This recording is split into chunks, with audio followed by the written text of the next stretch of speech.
Current புடிங்கிட்டாங்களேன்னு வெளியே வந்து பார்த்தா செம்ம காற்றுங்க. சூறாவளி மாரி அப்படி ஒரு காற்று.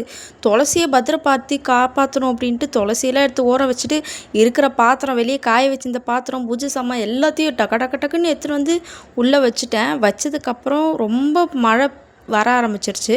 அதுக்கப்புறம் என்ன பண்ணலாம், போர் அடிக்குது அப்படின்னு சொல்லிட்டு காஞ்ச பூஜை சாமான் எல்லாமே வந்து பொட்டு வைக்க ஸ்டார்ட் பண்ணிட்டேன் நானே. அதுக்கப்புறம் பொட்டு வச்சதுக்கப்புறமா அந்த ஸ்டூலில் நானே வந்து டெக்கரேட் பண்ண ஆரம்பிச்சிட்டேன்.